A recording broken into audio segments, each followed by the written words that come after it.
Olá pessoal, tudo bem com vocês? No vídeo de hoje falaremos sobre rampas, como calcular a inclinação de acordo com as tabelas 4 e 5 da NBR 9050 de 2020. E quais são os elementos a serem observados ao projetar uma rampa.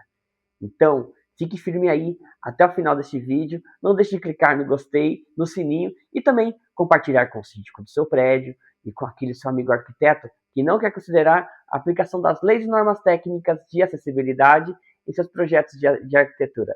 Solta a vinheta!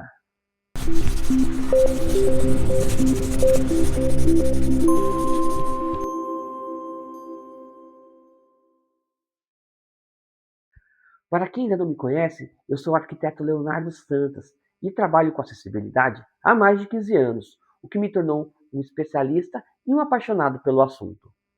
Meu objetivo neste canal é apresentar de maneira simples o tema acessibilidade, para que não só os arquitetos e engenheiros melhorem o seu entendimento sobre o assunto, mas também informar aos amigos síndicos, lojistas, administradores e gestores de edificações de uso público e de uso coletivo a implantar os requisitos das leis e normas técnicas de acessibilidade.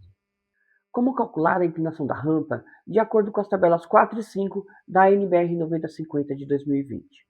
Quando projetamos uma rampa, as informações mais importantes para que possamos prosseguir com a ideia de colocar uma rampa no local é entender se o local comporta uma rampa, tendo em vista o espaço que ela ocupa.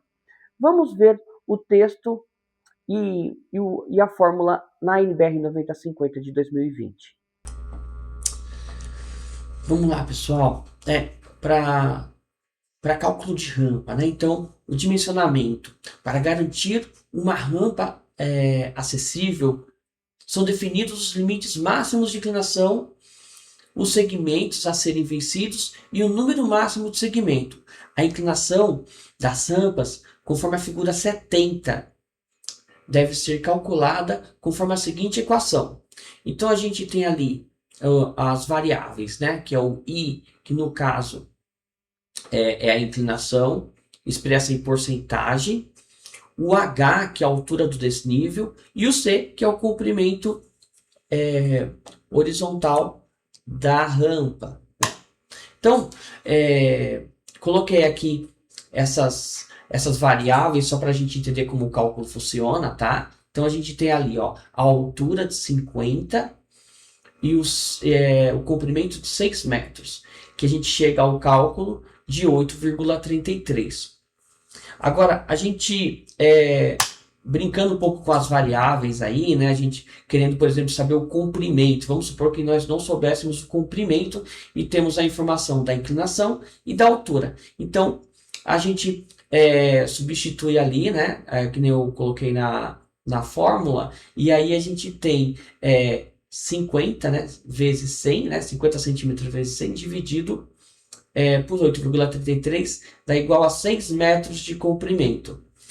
E aí, de novo, brincando com essas variáveis, né, para a gente saber a altura que a gente vai vencer, dependendo da situação, em alguns locais a gente eleva ou rebaixa o piso, a gente quer saber qual que é a altura que vai dar esse comprimento, determinado comprimento de rampa, né? Então a gente tem aqui, ó, H igual a 8,33, que é a inclinação, vezes o comprimento, sobre 100, que aí a gente chega à variável que é o H de 0,5 metros ou 0,50 metros, né? Ou 50 centímetros.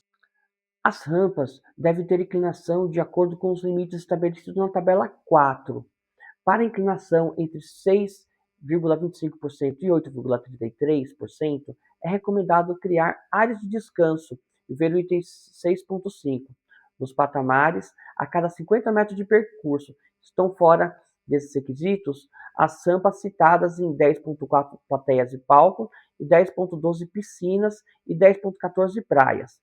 Em reformas, quando esgotado todas as possibilidades de solução que atendem integralmente à tabela 4, pode ser utilizado inclinações superiores a 8,33% na proporção de 1 para 12 e 12,5% de 1 para 8, conforme a tabela 5.